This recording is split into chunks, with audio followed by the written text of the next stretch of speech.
अस्सलाम वालेकुम स्टूडेंट्स, क्या हाल हैं आपके। उम्मीद है आपने जो है कल जो हमने लेक्चर मैंने दिया था उसको आपने रिव्यू कर लिया होगा और उसको समझने की कोशिश की होगी। हमने अपनी बात जो है वो परमिशन मार्केटिंग पे ख़त्म की थी, जिसमें हमने कहा था कि लोगों को इंगेज करने के लिए और वॉलंटरीली इंगेज करने के लिए उनसे परमिशन मांगे, ताकि वो जो है आपकी मेल को, आपकी फ़ोन कॉल को, आपका जो टाइम जो आप उनसे लेते हैं इंटरव्यू के लिए या मिलने के लिए, वो जो है वो खुशी खुशी दें और फिर आप उनको अपनी बात बताएं और अपने ब्रांड के बारे में ब्रीफ करें और जितनी भी एक्टिविटीज़ जो ब्रांड कर रहा है उसके बारे में उनको बताएं। तो उसको आगे, उसी डिस्कशन को आगे लेके चलते हैं। And today we would first talk about the things that you need to do in order to get permission marketing. Then we'll talk about some pricing strategies and the distribution channels, how they would build brand equity. So the 5 steps in permission marketing is to offer the prospect an incentive to volunteer, जो कि मैंने आपसे पहले बात की, and offer that interested prospect a curriculum over time and teach the consumer about the product. ठीक है, अब क्या है कि you need to teach, उसको सिखाना पड़ता है कि वो प्रोडक्ट क्या है, उसको वो नॉलेज देनी पड़ती है, जो डिजायर्ड नॉलेज है, जो हम चाहते हैं कि आप जो ब्रांड के बारे में एक कंज्यूमर के पास होनी चाहिए, ताकि वो जो है दूसरे ब्रांड्स के साथ हमारा ब्रांड डिफरेंशिएट कर सके और उसको जो है एक वेटेज दे। वो अगर वो वेटेज नहीं होगी तो वो कभी भी जो है उसका टिल्ट हमारे ब्रांड की तरफ नहीं होगा। ठीक है, सो हमने जो है उसको over a period of time उसको नॉलेज देनी है, और यही नहीं कि हमने एक ही दिन में ये सारा काम कर लेना, over a period of time. मकसद it could be 3 months, 6 months, 1 year, depending on के how we have planned to launch the brand or how to evolve it over a period of time, क्योंकि branding जो है वो एक दिन का तो खेल नहीं है ना। So we need to reinforce the incentive to guarantee that prospect maintains the permission, और हमने जो है उसको फिर दोबारा से reinforce करना कि जी ये चीज़ें हम आपको देंगे इसके साथ साथ। मतलब लाइक कई दफ़ा हम कुछ नहीं तो साइंड बैट्स फ्रॉम क्रिकेटर्स, या फुटबॉल सीज़न जब आता है तो वर्ल्ड कप आया तो उसमें साइंड फुटबॉल्स होते हैं from the players, T shirts होती हैं, मग्स होते हैं, बैग्स होते हैं, सीडीज़ होती हैं, ये सारी चीज़ें हम देते हैं। इस तरह के कुछ इंसेंटिव्स हम, जिस तरह आप अगर डॉक्टर के पास जाएं तो उनके पास भी आप देखेंगे मुख्तलिफ कंपनीज़ के वो जो राइटिंग पैड्स पड़े होते हैं, पेन्स पड़े होते हैं, घड़ियाँ लगी होती हैं उनके ऑफिस में। तो ये छोटे छोटे गिफ्ट जो होते हैं ये रीइंफोर्स करते हैं और वो फिर आते हैं और आके डॉक्टर से बात करते हैं, बिकॉज उनका जो इशू है वो ये है कि वो डायरेक्टली जो है अपने कस्टमर को नहीं बता सकते कि आप ये दवाई खाएं। ये डॉक्टर ही सजेस्ट कर सकता है कि वो दवाई जो है पेशेंट के लिए अच्छी है या नहीं है, क्योंकि बहुत सारी टाइम्स जो हैं लोग साइकोलॉजिकली इतने डिप्रेशन में आ जाते हैं जब वो सुनते हैं कि जी ओहो, ऐसे हर आदमी को ऐसे लगता है कि ये बीमारी तो मुझ में, ये सारे सिम्टम्स मेरे में, तो वो जो है वो खामख्वाही में बैठा बैठा बीमार होने लग जाता है। तो इसलिए जो है उसको मिनिमाइज कर दिया जाता है। फिर आपको जो है मज़ीद जो है इंसेंटिव्स देने पड़ते हैं, क्योंकि अगर टाइम पीरियड ज़्यादा होता है, सारे इंसेंटिव्स एक ही दफ़ा में नहीं दे दिए जाते, लेकिन ये है कि आप उनको आहिस्ता आहिस्ता मज़ीद इंसेंटिव्स देते हैं। ये जितनी जो डेवलप्ड मार्केट्स हैं ना उसमें ये ज़्यादा इस्तेमाल होता है। हमारे यहाँ जो है अभी मार्केट इतनी डेवलप्ड नहीं है, लिहाजा हम इसको फॉलो नहीं करते हैं पाकिस्तान में। ठीक है, और फिर जो है आहिस्ता आहिस्ता, क्योंकि आप उसका नॉलेज बेस कंज्यूमर का बढ़ा रहे होते हैं, ठीक है, आप ज़्यादा से ज़्यादा इंसेंटिव्स दे रहे होते हैं, तो अब आपकी कोशिश ये होती है कि कस्टमर जो है वो ज़्यादा से ज़्यादा आपकी प्रोडक्ट खरीदे, और जब वो ज़्यादा से ज़्यादा आपकी प्रोडक्ट खरीदता है तो आपकी प्रॉफिटेबिलिटी भी बढ़ती है, क्योंकि उसका यूजेज बढ़ जाता है। सो परमिशन मार्केटिंग जो है is very technical, it's not that easy. आपको बैठ के उसको बाकायदा डिवाइस करना पड़ेगा और आपको भी पिन पॉइंट करना पड़ेगा कि एग्जैक्टली के कौन लोग हैं जो आपकी जो है प्रोडक्ट को इस्तेमाल कर रहे हैं, और क्या उनके पास इतना टाइम है कि वो आपको आपकी बात सुन सकें और जो है उस पे अमल कर सकें। आज से चंद साल पहले जो है इंटरनेट के ऊपर एक कैंपेन चली थी जिसमें जो है वो लोगों को इनरोल कर रहे थे कि आप इनरोल हो जाएं तो आप जितने एड्स जो हैं देखेंगे हम उतने आपको पैसे देंगे। आप अपना अकाउंट नंबर उनको दे देते थे और आप जितने एड्स जो हैं वो देख लेते थे, वो जो है उसके हिसाब से आपको एक सर्टेन अमाउंट की पेमेंट जो है आपके बैंक में ट्रांसफ़र कर देते थे। This was also like seeking permission, क्योंकि कई दफ़ा ऐसे होता है, बल्कि रादर अब अगर आप देखें अपने आप को ही ऑब्जर्व कीजिए कि you are sitting and watching TV and as soon as there is a break in between you start switching channels. So advertising people or the companies or the brands have a difficult time to catch your attention, because you'll be switching channels till the time that break is over, and then you will revert back to your program that you were watching. So it is getting very difficult in this digital age to keep that attention span focused on one thing. और कुछ नहीं होता तो आप जो है SMS उठा के देखने लग जाते हैं, आप अपने टेलीफोन से मोबाइल फ़ोन से टेलीफोन करने लग जाएंगे, क्योंकि यू स्टार्ट गेटिंग बोर्ड। आप ज़्यादा जब आप चीज़ आपको इंटरेस्ट नहीं कर रही है आप फ़ौरन जो है डी ट्रैक हो जाते हैं, you start doing something else. तो वो लोग जो जिनके पास थोड़ा सा फालतू टाइम होता है या फारिग होते हैं, उन्होंने कोई और काम नहीं करना, they are your best consumers. आप उनको you catch them, you give them incentives, and they would start looking at your ads and try to understand your brand, and while doing that they would have some sort of an inclination towards your brand, which is good.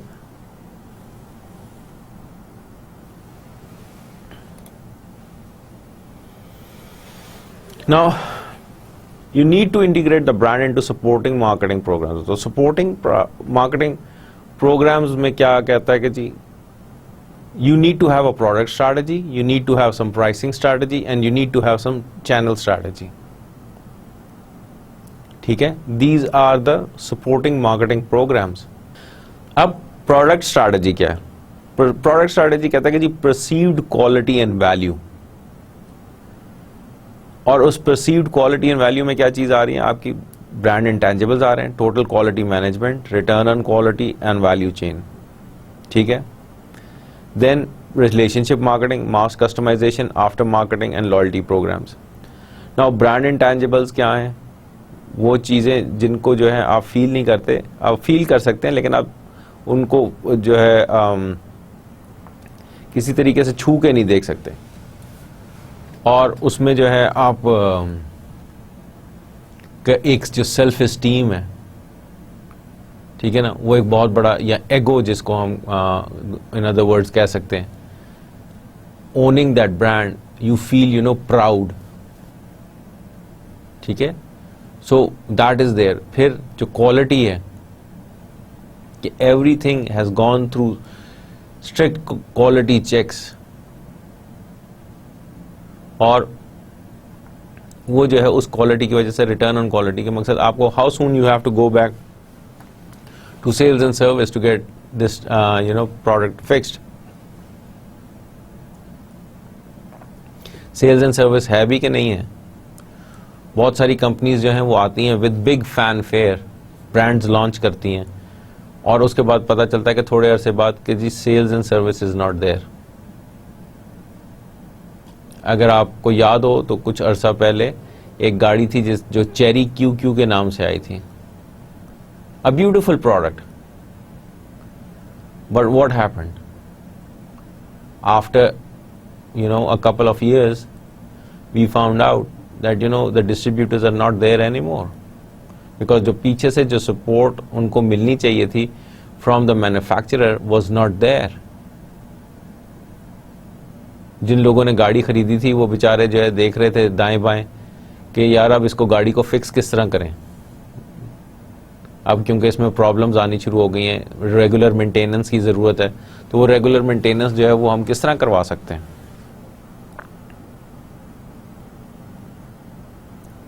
ठीक है ना। सो जब आप वो regular maintenance नहीं करवा सकते हैं, क्वालिटी जो है वो आप मेंटेन नहीं कर सकते हैं, तो जो एक इमेज बना हुआ होता है आपके जहन में वो ख़त्म होता जाता है, वो डिमिनिश होता चला जाता है, और ब्रांड जो है वो अपनी पावर लूज़ करने लग जाता है। लोगों का इंटरेस्ट जो है वो आपके ब्रांड में ख़त्म होने लग जाता है।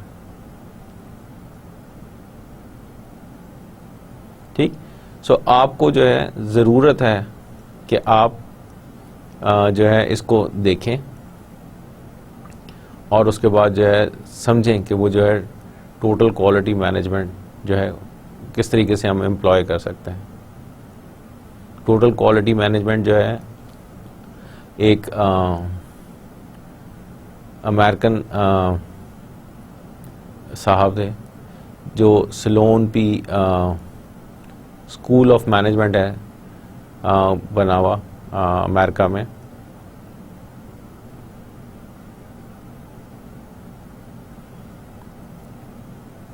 जो टोटल क्वालिटी मैनेजमेंट का जो जिन्होंने इन्वेंट किया वो एक माइकल सिलोन थे, और वो जो है उन्होंने ये टोटल क्वालिटी मैनेजमेंट का पूरा जो प्रोसेस था वो लेके वो जनरल मोटर्स वालों के पास गए और उन्होंने उनको भगा दिया। उन्होंने जो है वही लेके जो है वो गए अपना फोर्ड मोटर्स वालों के पास, उन्होंने भी उनको भगा दिया कि आप जाएं और हमें मत बताएं कि गाड़ियां किस तरह बनानी हैं। अब जो है वो लेके चले गए टोयोटा वालों के पास और उन्होंने उनको एम्प्लॉय कर लिया। उन्होंने कहा कि आप ये हमें दे दें और हम जो है इसको एम्प्लॉय करते हैं, इसको जो है we'll put this process into place. और जो है उन्होंने क्या किया कि जब उन्होंने उस प्रोसेस को इम्प्लीमेंट किया तो जो टर्न अराउंड टाइम था from making one car to another was from one day it was reduce to 10 minutes. इतना एफिशिएंट प्रोसेस था वो, क्योंकि उन्होंने अपना जनरल मोटर्स ने और फोर्ड ने नहीं किया था। उनका जो टर्न अराउंड टाइम था कि for changing the model of the car तो वो जो है 7 दिन पे मुनहसर था। सो आप सोचें कि टोयोटा के पास 1 दिन का टाइम होता था और वो 1 दिन से वो 10 मिनट में हो गया। कि अगर वो टोयोटा करोला गाड़ी बना रहे हैं और उनको जो है कैमरी बनानी है तो उनको सिर्फ 10 मिनट लगेंगे पूरी असेंबली को चेंज करने में, और वो असेंबली पूरी चेंज हो जाएगी और उसके बाद जो है 10 मिनट बाद वो टोयोटा कैमरी वहाँ पे बननी शुरू हो जाएगी। और जीएम को और फोर्ड को 7 दिन लगेंगे अपना कोई भी मॉडल चेंज करने के लिए। तो ये माइकल सिलोन ने, एल्फ्रेड पी सिलोन उनका नाम था, आई एम वेरी सॉरी। तो एल्फ्रेड पी सिलोन जो है वो इसके मूजिद हैं इस टोटल क्वालिटी मैनेजमेंट। तो बहुत सारी जगह पे ये अब आता है कि तो मसल ये जो है it has become now a norm कि आप इसको एम्प्लॉय करें इस प्रोसेस को, ताकि जो है हर चीज़ बहुत एफिशिएंटली और इफेक्टिवली होने लग जाए। और क्योंकि जब टाइम सेव होगा तो टाइम से पैसे बचेंगे और उतनी ही लेबर की कॉस्ट बचेगी और एसेट्रा एसेट्रा, और आप जो है एक बेहतर प्रोडक्ट लेके मार्केट में आएंगे। और इसी तरह जो है वो वैल्यू चेन भी जो है उसकी प्रोडक्ट की वो आपको समझनी पड़ेगी। फिर रिलेशनशिप मार्केटिंग में जो है अब क्या हुआ, क्योंकि डिजिटाइजेशन का टाइम आ गया तो अब मास कस्टमाइजेशन की बात आ गई है। फिर मास कस्टमाइजेशन में क्या कर रहे हैं कि जिस तरह आप अपने लिए गाड़ी जो है खुद नेट पे जाके कर सकते हैं कि उसका जो इंटीरियर कैसा होगा, उसका डैशबोर्ड कैसा होगा, कलर्स कैसे होंगे, डैशबोर्ड का कलर कैसा होगा, सीट पे कपड़ा कौन सा लगेगा, टायर्स जो हैं वो कैसे होंगे, अलॉयज़ कैसे होंगे। गर्ज़ ये कि आप वो कस्टमाइज़ कर लेते हैं अपनी गाड़ी को। पहले क्या होता था कि वो उनके पास सिलेक्टेड मॉडल्स होते थे कि जी ये मॉडल है, उसमें ये चीज़ दे सकते हैं हम, ये मॉडल है इसमें ये चीज़ दे सकते हैं। अब ऐसा कुछ नहीं है, अब वो आपको ऑप्शन देते हैं कि जी हमारे पास ये इंजन है, ये चैसी है, इसमें 2 डोर वर्जन हो सकती है, 4 डोर वर्जन हो सकती है, ये कलर्स हो सकते हैं। पूरा एक पैलेट जो है वो आपके सामने होता है और आप उसमें चीज़ें जो हैं वो मिक्स एंड मैच कर रहे होते हैं और फिर वो आप अपनी गाड़ी जो है बना लेते हैं। जब वो बन जाती है तो वो फिर आपको उस गाड़ी का 360 व्यू देते हैं, देखने के लिए कि आपको पता चल जाए कि आपकी गाड़ी कैसी लगेगी। और जब आप once you are okay with that तो आप उसको क्लिक कर देते हैं और वो ऑर्डर प्लेस हो जाता है उसका। इस तरह नाइकी जो है उन्होंने भी शुरू कर दिया कि आप अपने जूता जो है बना सकते हैं। जो लैंड्स एंड है या कैप है और 2-4 क्लोथिंग लाइंस हैं, वो भी आपको जो है अब ये ऑप्शन देती है कि वो आप अपने हिसाब से कपड़े जो हैं उनको थोड़ा सा टेलर कर लें। नहीं तो वो जो है उनके फिक्स साइजेस हैं, उसमें से कोई एक साइज़ आप ले लें तो वो आपको फिट आ जाना चाहिए। बट देन अगेन थोड़ी सी कस्टमाइजेशन उन्होंने भी अब आपको अलाउ कर दी है। फिर आफ्टर मार्केटिंग जो है क्या वो सर्विस आपके पास है, क्या आपको जो है कस्टमर सर्विस है, आपके पास आफ्टर सेल्स है, पार्ट्स अवेलेबल हैं कि नहीं हैं, जो पॉइंट्स ऑफ कांटेक्ट हैं आर दे नॉलेजेबल और नॉट, वो आपको किस तरीके से केटर कर रहे हैं। ये सारी चीज़ें आफ्टर मार्केटिंग, यानी ये कि आपने प्रोडक्ट ले लिए, अब आपको फीडबैक चाहिए, ठीक है ना, कि जो प्रोडक्ट या ब्रांड जो है वो ख़रीद लिया गया है, अब आपको चाहिए कि आपके कस्टमर आपको बताएं कि वो किस तरह फील कर रहे हैं। Are they happy about it, they are not happy about it, they are okay with it, you know. वो अगर एक wow factor is not there of owning that brand तो कैसे हो सकता है। अब जो है अगर आप देखें वाव फैक्टर की बात अगर आप करते हैं तो वो अभी एक नया मोबाइल का मॉडल आया हवावे का P7 आई गेस, ठीक है। P7 has got all the features that you know an iPhone carries और सैमसंग S4 और S3 हैज, ठीक है, but it is a little cheaper. तो वो जो वाव फैक्टर जो है वो आईफोन को लेने का या सैमसंग को लेने का है, वो हवावे के पास नहीं है। हवावे जस्ट सेज कि me too it's just a brand in the in a process of brand building, मकसद it is just another mobile phone। और फिर वो जो आफ्टर मार्केटिंग जो है वो भी इट्स नॉट देयर, मकसद सैमसंग के जो हैं आपको शॉप्स और कस्टमर सर्विस सेंटर्स जो हैं वो पूरे मुल्क में आपको नज़र आ जाएंगे, ठीक है। आईफोन यहाँ पे तो नहीं है लेकिन यूरोप में और अमेरिका में और ऑस्ट्रेलिया या फार ईस्ट में इट्स देयर। तो वहाँ पे जो है आपको जगह जगह पे उनके सर्विस सेंटर्स मिल जाते हैं। And then you know people are very friendly and you know they want to talk to you, they want to tell you about the brand, they want to know कि in what situations you use that brand and how you use that brand, are you satisfied with it or not। हमारे यहाँ जो है वो एक concept है कि आपने एक दफ़ा चीज़ बेच दी, उसके बाद दोबारा हम मुड़ के पूछते भी नहीं हैं कि भाई आपको ये चीज़ अच्छी भी लगी है कि नहीं लगी है, आप जो है इस ब्रांड से खुश भी हैं कि नहीं हैं, ठीक है ना। सो आपको जो है एज ब्रांड मैनेजर्स और प्रोडक्ट मैनेजर्स आपको जो है इस बात का ख्याल रखना पड़ेगा, क्योंकि जब तक आप अपने कस्टमर को इंगेज नहीं कर लेंगे वो ब्रांड बिल्डिंग नहीं होगी। कस्टमर का फीडबैक जो है वो अच्छा है या बुरा है आपको सुनना है और खुले दिल के साथ सुनना है। हमारे यहाँ एक और बहुत बड़ी प्रॉब्लम है कि आप जाके कुछ बताना शुरू करते हैं, आप फ़ौरन जो है उसके आगे से उसको दलीलें देने लग जाते हैं कि ऐसा हो नहीं सकता। वो इसलिए है कि हमने कभी कस्टमर को एजुकेट नहीं किया होता, और जब हम उसे एजुकेट नहीं करते हैं उसको पता ही नहीं होता। आप कितने दफ़ा जो है रिप्लेस कर लेंगे, एक दफ़ा दो दफ़ा, आखिरकार उस कस्टमर का ज़मीर उसको तंग करेगा कि यार ये तुम क्या कर रहे हो, हर दफ़ा तुम जाके झूठी बात बोल देते हो।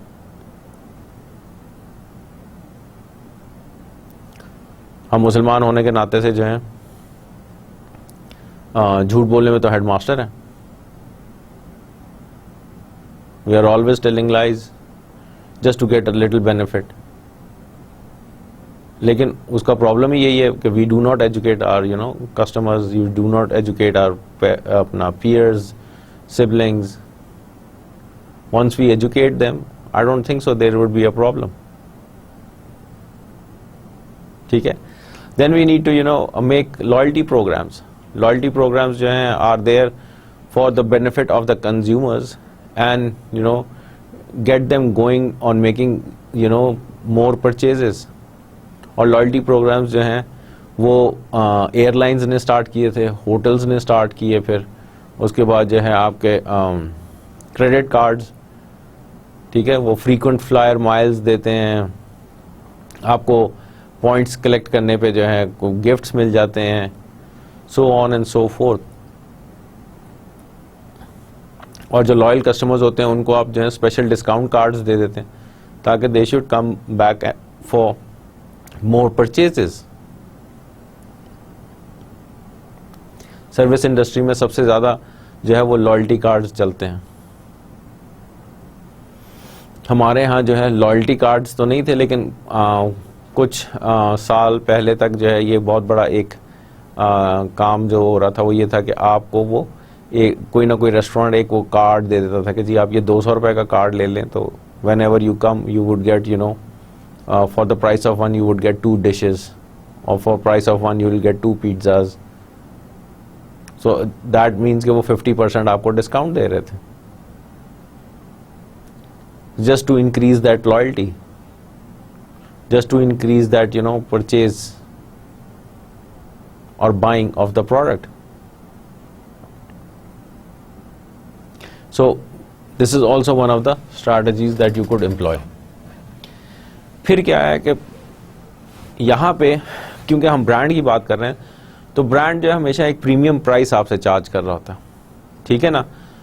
तो अब जो है कितना प्रीमियम चार्ज करना चाहिए इज अ बिग क्वेश्चन, क्योंकि यू डोंट नो कि what would click in the minds of the consumer. एक जमाना था कि there were only 2 companies which were giving shoes in the market, एक बाटा और एक सर्विस। ये जो दूसरी शू शॉप्स हैं ये बहुत कम होती थी, very rare. So every time आपने स्कूल जाना है या कहीं आगे पीछे, तो जो आपके पेरेंट्स थे या मेरे parents as a matter of fact Bata या सर्विस की शॉप पे ले जाते थे और वहाँ से हमें जूता दिला देते थे। फॉर वन, एक तो ये था कि जो प्राइस थी was very reasonable and that was the only better option, either of the 2 में से you could choose one and buy it from there. Now there are 101 different shops selling different brands. आपके पास digger भी है, आपके पास cat भी है, आपके पास hush puppies भी है, then you have Metro, Milli, Stylo, Ehsan Chappal, all of these brands are there. ठीक है, तो क्या ऐसी प्राइसिंग पॉलिसी जो है वो एम्प्लॉय करनी चाहिए so that it should be of value to the customer and they should be willing to pay, and on the other hand it should increase the profits of the company. ठीक है, सो सबसे बड़ा जो मसला जो समझने का है वो ये है कि कंज्यूमर जो हैं हमेशा, क्योंकि उनके पास इतनी नॉलेज नहीं होती ब्रांड के बारे में, दे डू नॉट नो कि how much R&D has gone into making that brand, how much effort has been put, how long it has taken for that brand to evolve. तो उनके पास जो एक ही जजमेंट के लिए जो चीज़ होती है ना, वो होती है प्राइस। वो प्राइस देखते हैं और उसकी जो है क्वालिटी को जज करने की कोशिश करते हैं, और उसके बाद वो असेस करते हैं कि क्या ये प्राइस जो है is rightfully placed for that product और ब्रांड, और you know there is something wrong with it.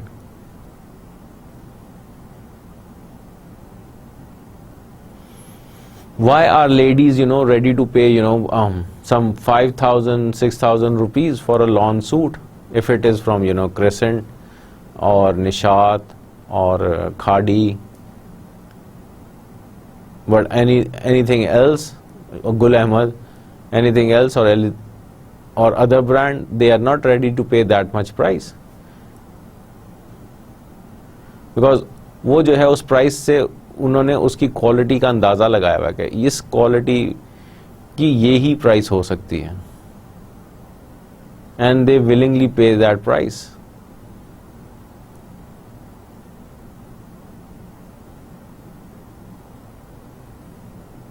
आप जो है जापानीज मॉडल की जब गाड़ी लेते हैं और पाकिस्तानी जो मैन्युफैक्चर्ड कार है उसमें जो है आप प्राइस डिफरेंस जो है वो ज़्यादा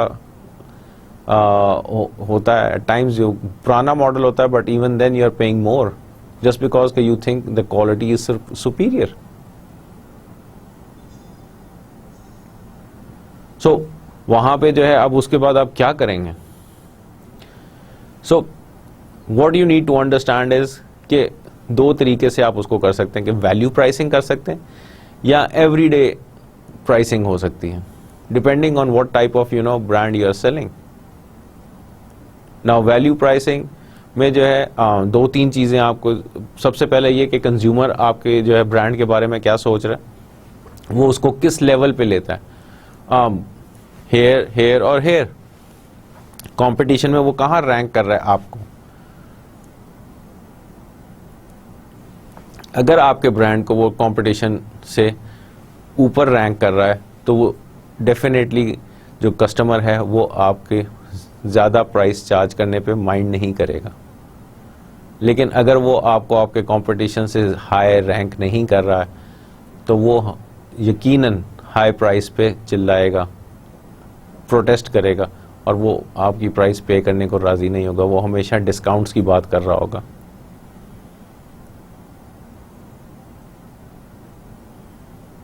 दूसरी तरफ जो है आप परसेप्शन देखें कि अगर आप लमसम पैसे मांग लेते हैं, जैसे अगर आप कहें कि जी 5,000 रुपये जो है वो पूरे साल के पैसे हैं, ठीक है, तो वो 5,000 एक दफ़ा देने में जो है बड़ा मसला होता है। बट अगर आप वो कहेंगे जी ये जो है तकरीबन 800 रुपये महीना है, तो somebody would not be looking at कि यार साल में मुझे कितने पैसे देने पड़ेंगे, ठीक है ना। और वो पर मंथ में जो है आप प्रोबेबली उससे ज़्यादा कस्टमर से चार्ज कर लेंगे rather than taking that lump sum for the whole year.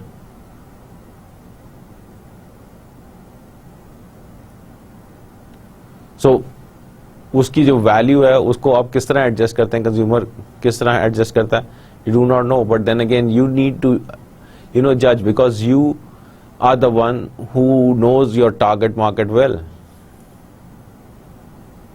What could work out, you will be the best judge. फिर क्या होता है, आप देखते हैं कई जगह पे जैसे बाटा में बहुत ज़्यादा वो करते हैं कि जब भी वो प्राइस लिखेंगे वो लिखेंगे 749.98, 55.96, 55.99, ठीक है। तो वो 0.96 हो गया या 99 हो गया, तो इट इज़ नॉट एग्जैक्टली 55, 56 और 570, 550, इट्स वन लेस। तो वो साइकोलॉजिकली यू आर सेइंग कि he is paying as much. वो 4 पैसों का या 2 पैसे का या 1 पैसे का जो डिफरेंस है does not make much of a difference, but for people it does make a difference. ठीक है ना, वो यही कहेगा कि यार मैंने 749 की ली है चीज़, कभी भी नहीं कहेगा कि मैंने 750 की ली है। और वही आपका प्लस पॉइंट है। और दूसरी तरफ जो है everyday low pricing, everyday low pricing जो है बहुत सारे स्टोर्स करते हैं आजकल, जैसे आपने देखा हो मेट्रो, मैक्रो, ठीक है ना, ग्रीन वैली, इस किस्म के हाइपर मार्केट्स और जो सुपर स्टोर्स जो हैं वो इवॉल्व करके डिफरेंट शहरों में आ गए हैं और सुपर मार्केट्स आ गई। तो वो जो है हर रोज़ जो है वो किसी ना किसी चीज़ की प्राइस वो कम कर देते हैं और आपको अट्रैक्ट करते हैं।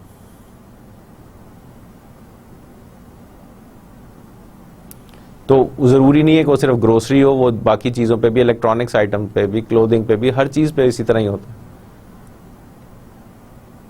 उससे जो है काफ़ी फ़र्क पड़ जाता है। लोग जो हैं वो आपको परसीव करते हैं कि यू आर कंज्यूमर फ्रेंडली, और वो आते हैं और आके आपसे वो चीज़ खरीद लेते हैं। इस सारे सिलसिले में जो है जो फ़ायदा है होता इन दी एंड कंपनी को ही है, लेकिन कंज्यूमर जो है वो भी खुश खुश घर चला जाता है।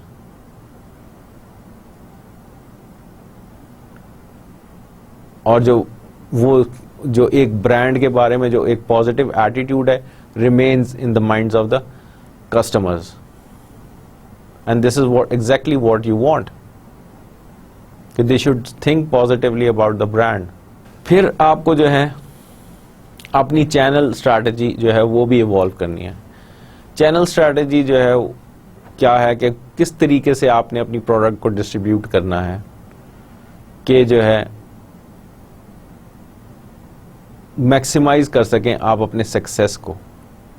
आपको एज अ कंपनी प्रेजेंस की ज़रूरत नहीं होती, आपका जो डिस्ट्रीब्यूटर होता है वही कंपनी के बिहाफ पे सारे काम कर रहा होता है।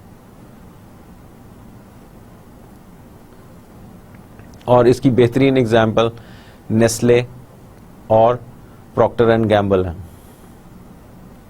उनका जो डिस्ट्रीब्यूटर है वो इतना स्ट्रांग है कि वो मार्केट में लेवरेज कर सकता है अपनी प्रोडक्ट की पोजीशनिंग को, प्लेसमेंट्स को। जो प्रोडक्ट मैनेजर्स हैं या ब्रांड मैनेजर्स हैं वो जाके अपने डिस्ट्रीब्यूटर के ऑफिस में बैठ के वहां से मॉनिटर कर रहे होते हैं कि क्या एक्टिविटीज हो रही हैं और किस तरीके से हो रही हैं।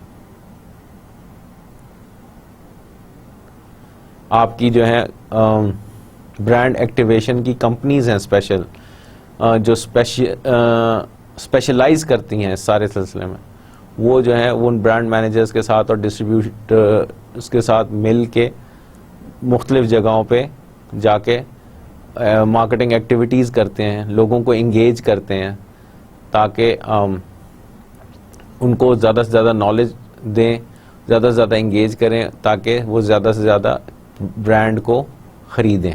ठीक है, तो आप जो हैं होलसेलर को, डिस्ट्रीब्यूटर को, ब्रोकर को, रिटेलर को, इन सब को जो है नॉलेज देते हैं और उसके बाद जो है उनसे काम लेते हैं। उससे जो एक फ़ायदा होता है कि आप खुद, आपको ज़्यादा लोगों को एम्प्लॉय नहीं करना पड़ता। It is the work of the distributor, the wholesaler, retailer, broker, you know, to employ people on your behalf and make them work। तो आपकी जो लाइबिलिटी है वो कम हो जाती है और उससे जो है आपकी जो ओवरहेड्स हैं वो कम हो जाते हैं और कॉस्ट जो है वो कम हो जाती है ऑफ मेकिंग दैट ब्रांड।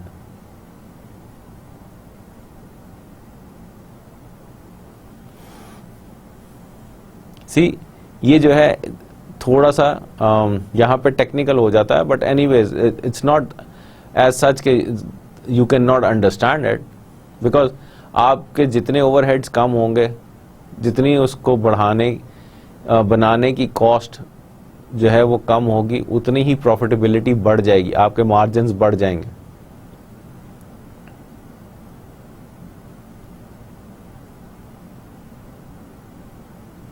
अब जो है अगर आप देखें तो फार्मास्यूटिकल इंडस्ट्री में ये जो है एक बड़ी आम सी बात है, बिकॉज उन्होंने तो जो है सालों की जो होती है R&D हुई हुई होती है, उसके बाद जो है वो एक प्रोडक्ट लेके आते हैं मार्केट में और वो उसको जो है उसको पेटेंट करा देते हैं और वो पेटेंट जो है वो कुछ सालों के लिए होता है, मकसद वो 4 साल 5 साल या 10 साल के लिए उनको मिल जाता है और उसमें जो है कोई और कंपनी जो है उसको कॉपी नहीं कर सकती, उसकी जेनरिक जो है फॉर्मूला वो नहीं इस्तेमाल कर सकते और वो कंपनी जो है फिर वो एक प्रीमियम प्राइस चार्ज करती है और अपनी R&D की कॉस्ट जो है वो पूरी करती है, क्योंकि उसको बनाने में और इतने सारे रिसोर्सेज लगे होते हैं, काफ़ी पैसे लगे होते हैं। तो जो जब वो मार्केट में आ जाती है प्रोडक्ट, तो वो जो डिस्ट्रीब्यूटर होता है वो उसको पुश कर रहा होता है मार्केट में उस दवाई को।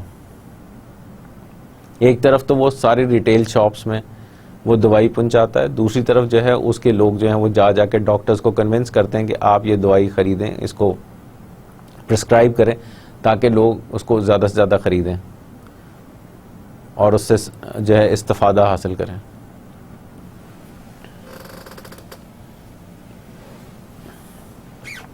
अब चैनल डिज़ाइन क्या है कि डायरेक्ट चैनल्स हैं।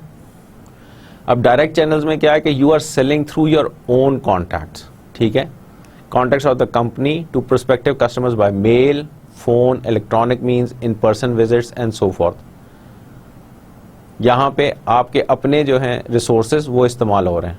एज एन ऑर्गेनाइजेशन आप जो है वो मेल भी कर रहे हैं, फ़ोन भी कर रहे हैं, जो है टीवी पे ऐड भी दे रहे हैं, आपके सेल्स के लोग जो हैं वो भी जाकर लोगों को मिल रहे हैं।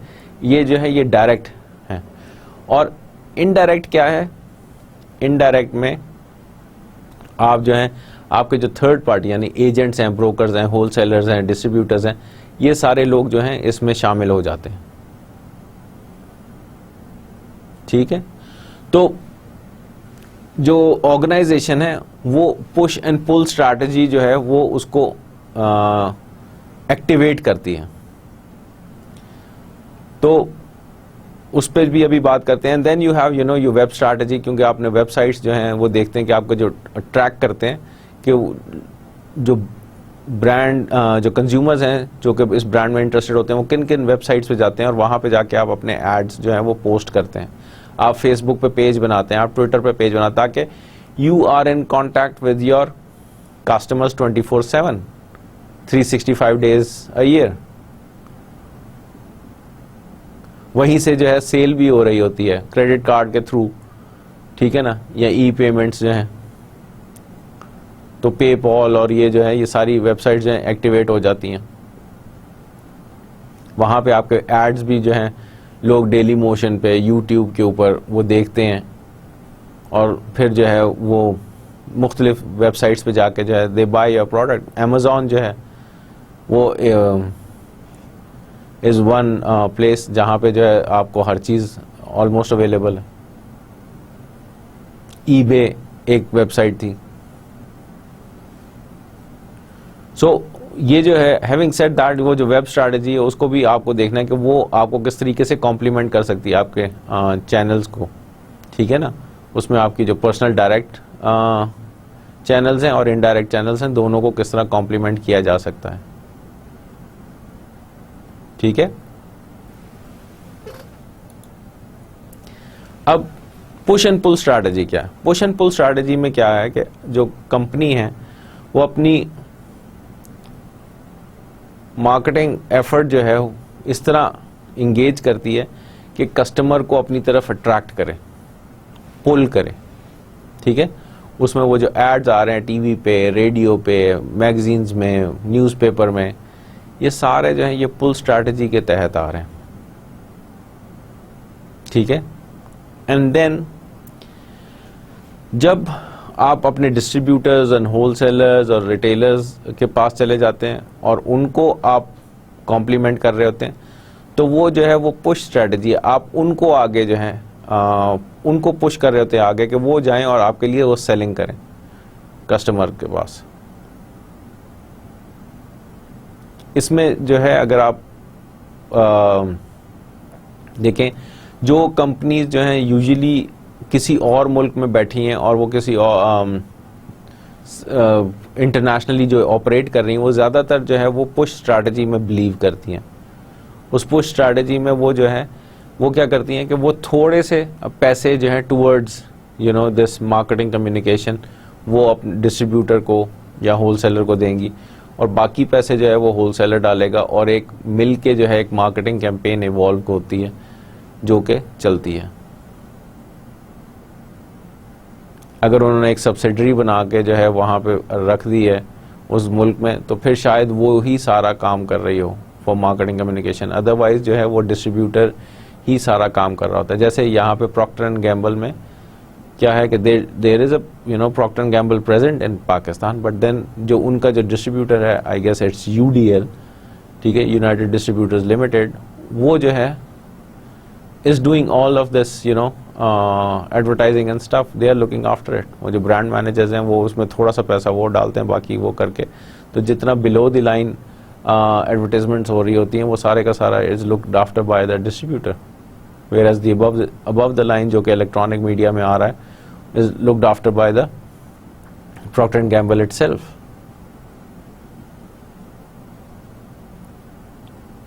और आप देख लीजिए कि उसमें वो बड़े बड़े स्टार्स को भी इंगेज करते हैं, जो सेलिब्रिटी इंडोर्समेंट्स हैं। सबसे बड़ी जो इस वक्त है वो Kareena Kapoor and Saif Ali Khan Head and Shoulders के ऐड में आते हैं, and it is one of the leading brands of Procter and Gamble. Anwar Maqsood जो है वो एरियल के ऐड में आता है, leading brand of Procter and Gamble. यहाँ पे मुझे एक और चीज़ याद आई जो मैं पिछले लेक्चर में मेंशन करना भूल गया था, कि आपने जो है प्रॉक्टर एंड गैम्बल का ये जो लीडिंग ब्रांड है जिसको हम एरियल के नाम से जानते हैं, यहाँ पे वेस्ट में या यूएसए में इसको टाइड के नाम से जानते हैं।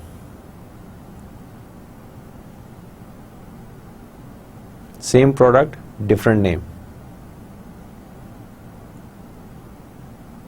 तो ये जो रीजन वाइज जो नाम है ये भी आपको, जिस तरह मैंने बताया था कि जो नेमिंग स्ट्रैटेजी में कि यू नीड टू अंडरस्टैंड कि हो सकता है कि वो जो नाम है यहाँ पे उसका कुछ और मतलब निकलता हो, या लोगों को वो समझ में ना आए, उसके साथ रिलेट ना कर सकते हो, इसलिए जो है उसका नाम चेंज कर देते हैं। क्योंकि हमारे यहाँ बहुत सारा जो इन्फ्लुएंस है फ्रॉम द ब्रिटिश है हमारे कल्चर में, तो वहाँ ब्रिटेन में वो टाइड के नाम से नहीं एरियल के नाम से ये डिटर्जेंट मिलता है। तो उन्होंने प्रोबेबली उसको सोचते हुए यहाँ पे भी एरियल के नाम से ही उसको लॉन्च किया। अब वो कहता है कि चैनल सपोर्ट में आपको क्या करना है कि to such partnership strategies are retail segmentation activities and cooperative advertising programs. तो रिटेल सेगमेंट में retailers are customers too one, and cooperative advertising, a manufacturer pays for the portion of the advertising that a retailer runs to promote the manufacturer's product and its availability in the retailer's place of business। ठीक है, अब यहाँ पे क्या किया कि जी retail segmentation में क्या कि retailers are customers too, so you need to look after them.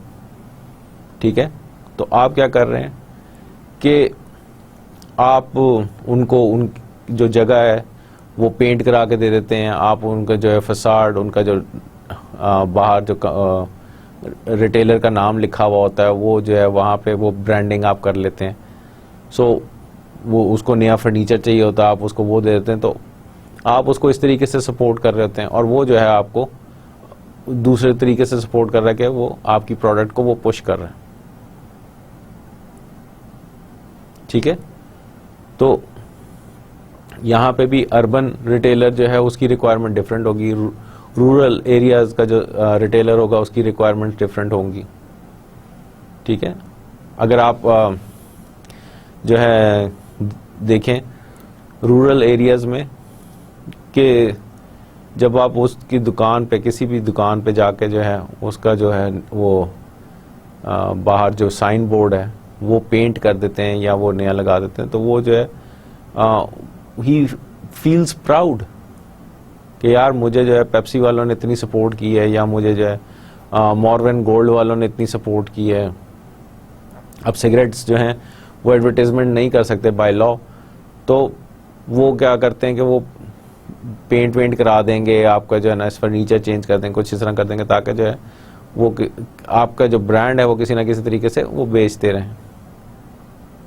ठीक है ना, और भी एक्टिविटीज़ होती हैं मकसद, तो वो चलती रहती हैं साथ साथ। और दूसरा कोऑपरेटिव एडवर्टाइजिंग में जिस तरह मैंने आपसे बात की कि सर्टन पोर्शन जो है वो ऑर्गेनाइजेशन देती है, बाकी जो पोर्शन है वो आपका डिस्ट्रीब्यूटर या होलसेलर दे रहा होता है। फिर आपकी वेब स्ट्रैटेजीज, वेब स्ट्रैटेजीज में जो है आप वो brick and mortar channel and virtual online retail channels, अब इसमें क्या है कि आप जो है ऑनलाइन भी आपकी अवेलेबिलिटी जब हो जाती है तो उसमें भी सेल्स जो है वो स्टार्ट हो जाती है। फिर जो है आप देखें रिटेल चैनल्स हैं जो कि केबल पे आ रहे होते हैं, आप वहाँ पे टाइम जो है बाय कर लेते हैं और अपनी प्रोडक्ट को शोकेस करते हैं। बहुत सारे जो लोग हैं वो आजकल आप देखें कंपनीज जो हैं अपनी प्रोडक्ट्स को, क्योंकि वो आम चैनल पे आते हैं तो उनको वो एक्सपेंसिव पड़ती है, तो वो जो है उन रिटेल चैनल्स पे आके अपनी प्रोडक्ट्स को शोकेस करते हैं। और वो जो है पेड एडवर्टाइजमेंट है, आधे आधे घंटे का शो जो है वो होता है जिसमें वो अपनी पूरी प्रोडक्ट रेंज जो है वो आपको शो करते हैं कि वो किस तरह वर्क करेगी, उसके क्या क्या फ़ायदे हैं। और अभी आप कॉल कीजिए और आपको जो है ये जो जूसर जो है ये इतने का मिलेगा और इसके साथ आपको जो है 2 ब्लेड्स फ्री मिल जाएंगे, या आपको जो है इसके साथ जो है एक कटिंग मशीन जो है वेजिटेबल कटिंग मशीन जो है वो हाफ प्राइस में मिल जाएगी। स्टफ लाइक दैट, वो इस तरह करके आपको अट्रैक्ट कर रहे होते हैं। फिर जो है जब आप उस पे वेब पे आप सेल कर रहे होते हैं तो आप वो कहते हैं कि जी limited time offer valid only for today, आप अभी जो है अगर इसको खरीदेंगे तो यू विल गेट 40% डिस्काउंट और यू विल गेट 20% डिस्काउंट। तो what is of value to your customer, वो जो है इट डिपेंड्स। अगर वो जो है इस वक्त इकोनॉमी जो है वो इतनी फ्लरिश नहीं कर रही है तो perhaps they would be more than happy to avail those discounts that you are giving at that time. And maybe if you say कि जी यहाँ पे जो है if you buy this you will get loyalty card free. अब वो जो loyalty card free है, इस तरह जो है जुनेद जमशेद ने, निशात लेनन वालों ने, गुल अहमद वालों ने भी वो लॉयल्टी कार्ड जो हैं वो अपने इशू कर दिए हैं। और वो जो लॉयल्टी कार्ड जो है when ever you make a purchase and you present that card तो आपको 10% या 15% डिस्काउंट मिल जाती है on what ever you have purchased. तो वही जो है वो कार्ड आप जब अगर आप इफ़ यू बाय ऑनलाइन तो उस कार्ड का नंबर आप दें तो आपको ऑटोमेटिकली आपको जो है उसमें से पॉइंट्स आपके बिल्ड होते चले जाते हैं और आपको डिस्काउंट मिल जाती है and then you make a payment. So web जो है is playing a very big role these days in making a brand popular or unpopular. तो वो जो BCG मैट्रिक्स आपने पढ़ा होगा तो वो बॉस्टन कंसल्टिंग ग्रुप वाले कहते हैं कि multi channel retailers were able to acquire customers at half the cost of internet only, retailers citing a number of advantages for the multi channel retailers. तो देखिए यहाँ पे जो है वो कहते हैं कि आप जो इंटरनेट पे जो है ना कॉस्ट जो है वो हाफ हो जाती है, ठीक है। और ये जो है ये कॉम्प्लीमेंट करते हैं आपके रिटेलर्स को भी और होलसेलर्स को भी और डिस्ट्रीब्यूटर्स को भी, क्योंकि अब तो हर चीज इज अवेलेबल ऑन नेट।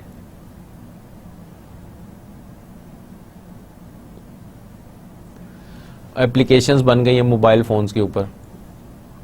टेस्को एक बहुत बड़ा सुपर मार्केट है जो कि इंग्लैंड में ऑपरेट करते हैं।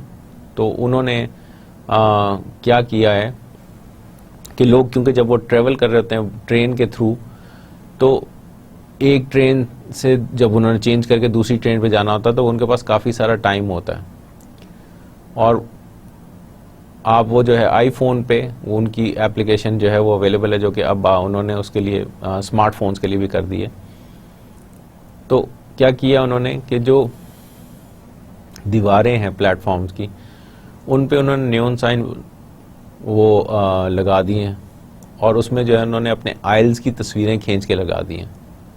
अब आइल्स की तस्वीरें खींच के लगा देने में उन्होंने क्या किया कि जो प्रोडक्ट है उस प्रोडक्ट पे जो बार कोड है वो विजिबल है,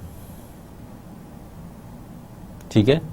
तो वो दीवार जो है वो पूरी की पूरी दीवार है जिस पे जो है वो शेल्फ्स बने हुए हैं और वो आपको जो है ना वो नज़र आ रही हैं, प्रोडक्ट्स नज़र आ रही हैं। उसमें पेप्सी भी है, कोक भी है, उसमें मिल्क भी है, उसमें ब्रेड भी है, उसमें आलू, प्याज, टमाटर, गर्ज ये कि you name it and they have it over there. हर किस्म की grocery is available, jams and butter and cheese and what not. So while you are waiting for your train, you start taking pictures. Bar code जो है वो आप capture करना शुरू कर देते हैं। जो जो चीज़ आपको चाहिए, आप समझते हैं कि मुझे जो है अभी वो लेनी है, ठीक है। अब this is how you save time because you are waiting for the trains. Otherwise आप जो है जब उतरेंगे, अपने घर के पास पहुंचेंगे, वहां से आप जो है सुपर मार्केट जाएंगे और फिर आप जो है वो ट्रॉली लेके तो हर चीज़ कलेक्ट कर रहे होंगे, ठीक है। यहां पे क्या हुआ कि आपने वो पिक्चर्स खींच ली, वो बार कोड कैप्चर कर लिए और उसके बाद जो है वो जब आप बार कोड कैप्चर कर लेते हैं तो वो आपसे पूछता है कि आपको जो है कितनी क्वांटिटी चाहिए इसकी, क्योंकि उसमें हर साइज की जो है वो प्रोडक्ट उन्होंने वहां पे डिस्प्ले की हुई है उन पिक्चर्स के अंदर। तो आपने वो अकॉर्डिंगली जब बार कोड वो स्कैन कर लिया तो आपने उसमें बता दिया कि जी मुझे ये 2 डब्बे चाहिए, इसके 4 चाहिए, इसके 1 चाहिए। वो जो है सिलेक्शन जब आप कर लेते हैं तो उसके बाद वो आपसे फाइनल ऑर्डर जो है वो पूछता है कि जी ये जो है आपने क्वांटिटीज बताई हैं और ये चीज़ें, are you okay with it.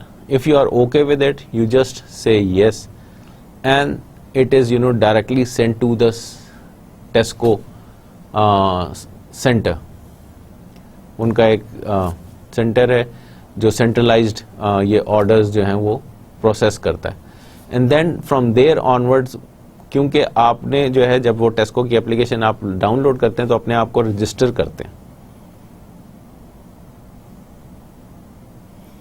तो आपके घर के पास जो भी नियरेस्ट टेस्को होगा वो जो है वहाँ से, जो सेंट्रलाइज्ड जगह है वहाँ से वो उस टेस्को को फॉरवर्ड कर दी जाएगी वो रिक्वेस्ट।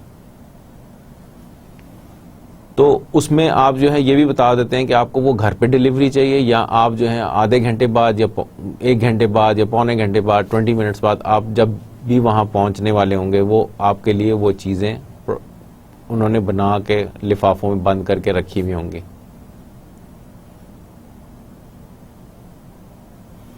अब जो है जब आप जा रहे हैं वहाँ जाएंगे आप, you just need to recheck कि हाँ जी ये सारी चीज़ें उसमें प्रेजेंट हैं, make your payment, take the product and go home. Now this is a big convenience. Web पे प्रेजेंस का कितना फायदा हो गया आपको। आप ये जो है ये सारी चीजें उनको वैसे भी टेक्स्ट कर सकते हैं कि मुझे ये चीज चाहिए, तो वो आपके लिए उन्होंने बैग में डाल के रखी हुई होगी। बट इस तरह जो है आप जब वो प्रोडक्ट वहाँ पे पड़ी हुई शेल्फ पे देख रहे होते हैं तो बहुत सारी चीज़ें जो आपको नहीं भी याद होती वो भी उसमें जो है आपको याद आ जाती हैं कि अच्छा नहीं यार मुझको ये भी लेना था, मुझको ये भी लेना था, है ना। तो आप जो है you hardly miss out on things and you have plenty of time while waiting for the trains, the connecting trains. तो याद रखें कि ये जो सारा सिलसिला है आपको बताने का, ये सब ब्रांड को कॉम्प्लीमेंट कर रहे हैं। आप जो कंज्यूमर का एक्सपीरियंस है ना, आप उसको एनहेंस कर रहे हैं।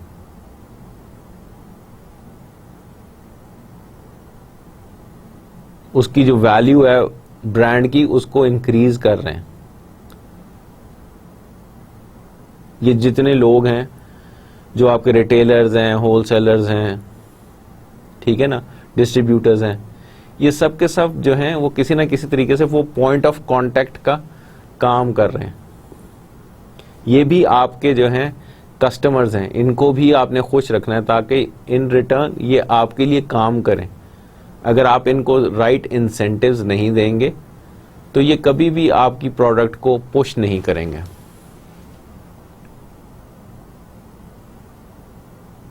और आपको अपनी प्रोडक्ट को जो है इस तरीके से इन्हांस करना है, उसको इतना एफिशिएंटली प्रोड्यूस करना है कि लोग उसको लेके खुश हों, उसको ओन करके उनको एक तकवीयत मिले। They should feel proud about it. They should not feel bad about buying your product. हमारे यहाँ क्योंकि इतनी डिस्पोजेबल इनकम जो है नहीं है, तो हम चाहते तो बहुत कुछ हैं, लेकिन हम एट टाइम्स वो सब कुछ नहीं खरीद सकते या नहीं कर सकते। And we end up buying a copy और a fake, and then we start complaining about the brand.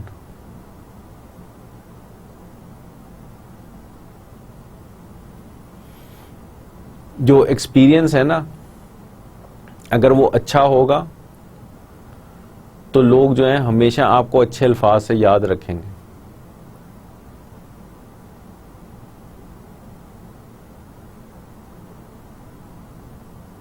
ठीक है ना? एक्सपीरियंस अच्छा नहीं है तो आजकल जो है लोग दे डू नॉट टॉक गुड और utter good words about PIA, because people have got jobs and they think they are not responsible or answerable to anybody, because बहुत सारी जो अपॉइंटमेंट्स हैं वो पॉलिटिकल हुई भी होती हैं, तो दे do not care about the brand.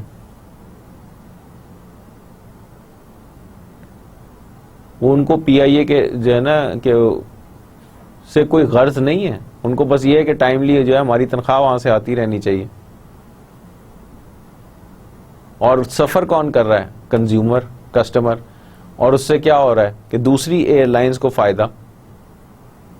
लोग जो है वो टर्किश एयरलाइन में जाना पसंद करते हैं, लोग जो है एमिरेट्स में जाना पसंद करते हैं, लोग जो है इत्तेहाद में जाना पसंद करते हैं।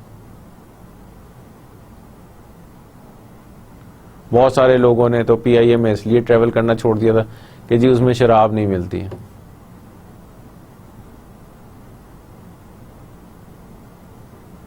बट उस ज़माने में वो बेशक ना मिलती हो, लेकिन जो आपकी जो सर्विस थी वो जो थी A क्लास थी।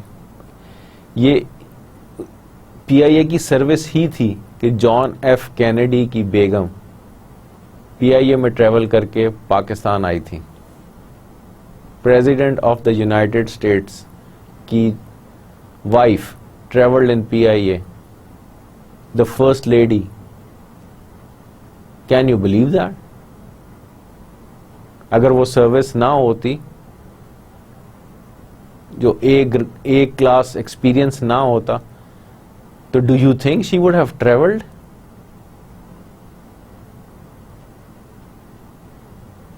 वो ब्रांड एक्सपीरियंस था तो PIA was able to make 26 airlines, including this Etihad, not Etihad, Emirates and Singapore and Malaysia, Sri Lanka, Malta.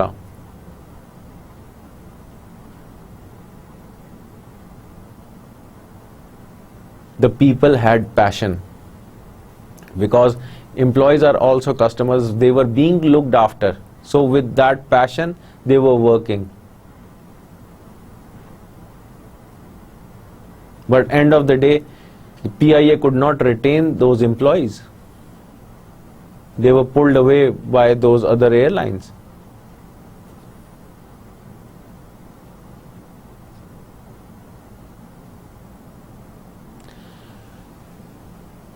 ये सारी बातें आपको समझने की इसलिए ज़रूरत है कि because you will be taking the reins of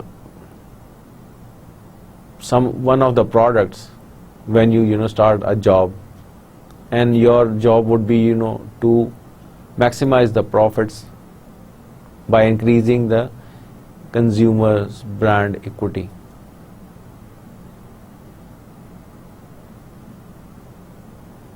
So how you would integrate all of these things to maximize those profits?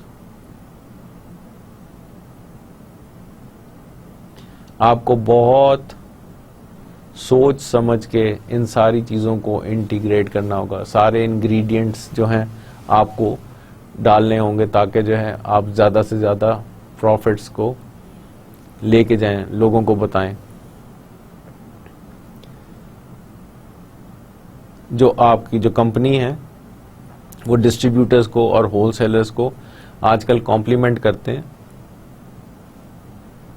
और उनके जो एक्सपर्ट्स होते हैं वो डिस्ट्रीब्यूटर्स और होलसेलर्स के साथ जाकर रोड शोज कर रहे होते हैं। जो आपके ब्रांड एक्टिवेशन कंपनीज होती हैं उनके साथ वो खड़े हो जाते हैं, और उन्होंने जगह जगह कियोस्क्स लगाए होते हैं। वो मार्केट्स में जाते हैं और जो रिटेलर्स हैं उनको जाके डिजायर्ड नॉलेज देते हैं। अगले लेक्चर्स में मैं आपको कुछ पिक्चर्स दिखाऊंगा रिगार्डिंग दैट, और आपको फिर वो समझ में आएगा कि वो किस तरीके से कॉम्प्लीमेंट कर रहे होते हैं, ताकि जो है रिटेलर आगे आपकी बात जो है पहुंचा सके और मैक्सिमाइज कर सके इस सारी सिचुएशन को आपके लिए। उसमें उसका भी फायदा है। जितनी ज़्यादा वो आपकी प्रोडक्ट बेचेगा, जाहिर सी बात है वो उतना ही उसमें जो है उसकी परसेंटेज भी तो है, तो उसको वो फायदे में रहेगा। आप ऐसी स्कीम्स जो हैं वो इंट्रोड्यूस करेंगे कि वो ज़्यादा से ज़्यादा आपकी जो प्रोडक्ट है उसको वो स्टॉक करे, तो आपकी जो स्टोरेज कॉस्ट है वो कम हो जाएगी। क्योंकि वो जो पुश स्ट्रैटेजी है वो यही कहती है कि आप जो है उनको ज़्यादा से ज़्यादा इनेबल करें, ताकि वो जो है वो आपके लिए लेग वर्क कर रहे हैं। तो आपको स्टॉक कम रखना पड़ेगा, वो ज़्यादा रखेंगे।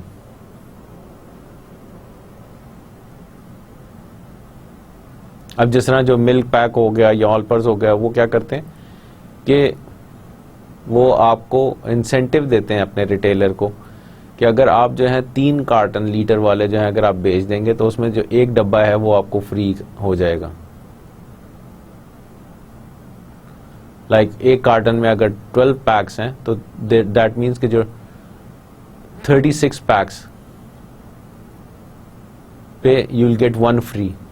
सो वो जो 1 लीटर जो पैक है वो 85 रुपीज़ का है या 90 रुपीज़ का है, वो दैट जो टोटल जो उसका अमाउंट है would go into the pocket of the retailer. वैसे जो है चाहे उनको 1 रुपया या 1.5 रुपया मिलता है पर पैक, ठीक है ना। So it is not that much, whereas वो जो 1 लीटर के पैक का जो होल के जो पैसे हैं वो उनको मिलेंगे। तो वो जो है वो ज़्यादा से ज़्यादा स्टॉक रख लेते हैं ताकि वो उसको पुश करें और वो प्रॉफिट अपनी जेब में डालें। जाहिर सी बात है उनकी भी तो एक ऑपरेटिंग कॉस्ट है ना यार। उन्होंने भी एक जो है जगह ली हुई है, बैठे हैं, लाइट जलती है, पंखा चलता है, ठीक है ना, लोग एम्प्लॉय किए हुए हैं, उनकी तनख्वाहें भी देनी है, ये यूटिलिटीज़ के बिल भी देने। सो ये सारी बातें जो हैं आपको समझने की ज़रूरत है। और आप जो है कंज्यूमर के लिए जो जितनी ही ब्रांड की वैल्यू उसके जहन में बढ़ती जाएगी, वो उतने ही खुशी खुशी उसके पैसे देने को तैयार हो जाएगा।